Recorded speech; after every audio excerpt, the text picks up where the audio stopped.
Hey, you know what's weird? For the last half a decade, or in other words, every single year of the PlayStation 5's life, including the promotional lead-up time before launch, every single month of May, Sony has popped out a PlayStation Showcase, which is where they like to focus on all their first-party stuff. The main reason some of us bother with owning a PlayStation 5 in the first place, to complement our PC gaming. But if they don't do a showcase, they'll do a state of play instead, which is the event where they like to flex how much third-party support they get. Every year since 2019, it's basically been like clockwork, but I don't know if you've noticed, but there's no sign of any of that yet, and there's barely more than a week left in the month. There's been zero rumblings about either a PlayStation Showcase or a state of play or anything from Sony. Breaking the cadence of this rhythmic promotional event is at this point very unusual after building a reputation and expectation in their fans, their customers, and the gaming community at large for these slickly produced events. Often packed with new trailers, new teasers, new details, new announcements, and even surprise game reveals, perhaps even a shadow drop, a key opportunity to set up some hype, a key moment for PlayStation to provide clarity about the months ahead. But this year, nothing. A hollow, unsettling silence coming from the company. Right in the middle of the PlayStation 5's expected useful lifespan. We should be at the damn peak of the console's life, or at the very least coming to a crescendo, and I don't think all this is a coincidence. I think Sony are terrified of trying to live in the shadow of the Nintendo Switch 2's launch coverage. Instead of trying to steal back some headline space, instead of trying to compete, they've suddenly realized they've nothing to show that could compete for attention. The PlayStation 5 has no games to show off. Well, not enough of them that are ready to show off, that are anywhere close to launch, to actually make such an event feel like it has something to say to people, to the customers. One of the big deal games they should have been showing off at a showcase event, Ghost of Yotai, instead got a ghost dump of a release date announcement last month, just out of nowhere. They said, hey, it's coming out in October, by the way. That should have been a big reveal in a showcase. And any other year, it certainly would have been.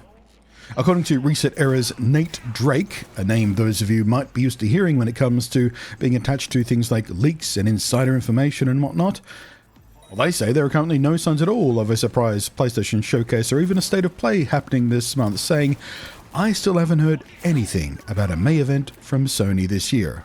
That was today he said that. So less than a week to go, hasn't heard anything. And usually this guy's in the know about that stuff. So if it was happening, you'd expect him to know about it.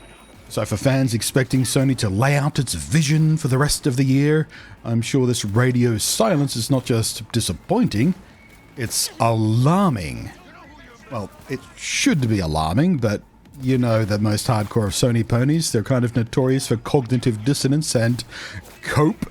I've already seen all kinds of hilarious reaching and grasping at straws for excuses about this. I'm sure by now their reactionary nature already has them commenting some of these cope theories on this very video itself. Can't wait to laugh at them. But man, the timing of this apparent retreat couldn't be more damning. With the Switch 2 looming large, the only message it sends is Sony is scared to compete. It's an open admission they can't compete. They don't have anything big enough, ready enough, or soon enough to show off to compete for attention against the Switch 2. All eyes are on Nintendo right now with what could in some ways be seen as an especially disruptive console launch. Alongside new entries in massive franchises like Mario Kart, the long-rumored Donkey Kong platformer lighting up people's imaginations and hype, additionally polishing up some of the most popular existing Switch 1 games for a fresh life to invite people for a replay or for holdouts to finally go and see what the hype was all about, and rather more importantly, a very robust set of third-party support, including of course Cyberpunk, that's swallowing so much of the headline space right now, and bringing exciting new gameplay-changing features by default to consoles like mouse support, for example. Nintendo is positioning itself to steal the spotlight completely and possibly just kind of dominate the market right now. Meanwhile, Sony appears frozen. No PlayStation showcase, no major announcements, no state of play, no real push to excite the base at all. It's as if Sony is willingly vacating the stage just as the competition prepares to launch a showstopper. It raises serious questions about what's going on behind the scenes at PlayStation HQ. Is Sony simply not ready? Or worse, does it literally just have nothing major to show?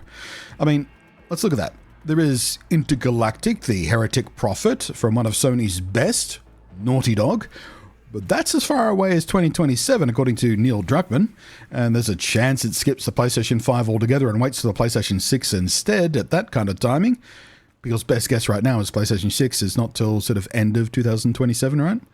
Fair Games is apparently delayed until next year now, and the founder of that studio has just walked away from the company. There's the other PlayStation big hitter studio, Insomniac. Love those guys. God, they're good at what they do. Their Wolverine game? Silence on that since the first tease. It's a long way away yet, it seems. Maybe we don't even see that till 27 either. Saras from Housemarque. That isn't coming till next year either. What has Sony even got to show off for this year? Well, there's Ghost of Yotei, which we are getting this year, and I'm very excited about, and the hype train for that should start ramping up about, July for its October release? But like I said, that's already had its release date announced. What else are they going to do? Death Stranding 2 late next month. Surely they'd be able to show that off. That's got to be ready to show off, right? So Ghost of Yotei and Death Stranding 2. Yeah, that's two games. That 2 games does not a showcase make. There is like 5 or 6 decently high-profile cross-platform games coming, but none are casting a big enough shadow to compete with Nintendo if you're trying to make it look like your platform is rich in exciting releases. Without a May showcase to promise more, what do PlayStation fans even have to look forward to this holiday season? Right now, not much. 2 games. Or if you're like me and don't give a shit about Death Stranding because you think you know who is incredibly overrated, there's Ghost of Yotei. That's 1 game. That's 1 game I've got for my PlayStation 5 that I'm looking forward to this year. 1. But what's most concerning is that this obviously looks less like a strategic delay to just sidestep and avoid Nintendo's hype train and their release window and stuff, and more like a pure hesitation, born out of fear. With the Switch 2 poised to launch alongside a wave of fresh, high-energy content, Sony may be trying to avoid direct comparison, yeah, but it's a move that feels more reactive, not confident, not bold, and certainly not what you'd expect from the company that dominated most of what gamers would call the PS4 era, and certainly have stamped their foot down nice and loud so far with the PlayStation 5. It just feels like they've run out of steam. Maybe they're holding back to make a bigger splash during the Summer Game Fest kind of period. Maybe they've managed to keep some stuff super duper secret somehow. But with no announcements and no insiders hearing anything even close to even wet concrete about it, never mind something solid, fans are left only with speculation. And that speculation is turning into doubt with some very good reason. If this really is the full extent of Sony's roadmap for the second half of 2025, then PlayStation is not just stumbling, it is ceding the stage at a time when it can least afford to. Nintendo is a couple of weeks away from unleashing a generational leap in hardware. Microsoft continues to integrate Game Pass into every facet of its business. Everything's an Xbox. And they're building a bunch of goodwill with developers along the way.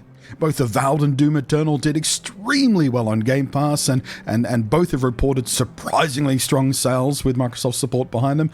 And of course, Microsoft have announced plans to strongly support the Nintendo Switch 2 itself, alongside even more rumors of as-yet unconfirmed Switch 2 games from them. Sony, though? Sony is just uncharacteristically silent. When have you ever known Sony to shut the hell up? Like, name one time. The PlayStation is faltering. The PlayStation 5 is in a coma right now. This all paints a picture of a company very unsure of its footing, struggling with internal delays, and unwilling to face down the Switch 2 head-on. It's just the Switch 2. You've got the PlayStation 5. It shouldn't be a fair fight on paper, right? But without their traditional May showcase to restore confidence, to promise hope, Sony risks falling into at least temporary irrelevance in the gaming landscape. Because what do PlayStation fans and PlayStation 5 mains have to be excited about right now. For the rest of the damn year, even. But this fear, this panic, this PlayStation 5 coma might also help explain why so many PlayStation fans have had so much spare time to throw cope tantrums and launch attacks on every single last bit of Switch 2 related coverage I've seen anywhere recently, including my own videos. These people are bored. They've got nothing to play, so they're just lashing out, propagating Sony's own fear through transference, either consciously or unconsciously. That's why it is. I just figured it out. They're bored and scared. Bored and scared. They're scarebored. The scareboard Sony ponies. That's it. Thanks for watching. I am Blunty. We'll catch you next time, and enjoy the comment section on this one. Jesus Christ. Thank you, as always, to the patrons. No,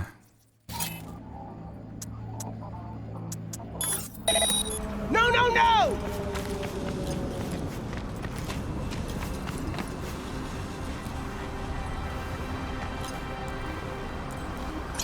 Hey there, dollface. Interest you in a preem BD?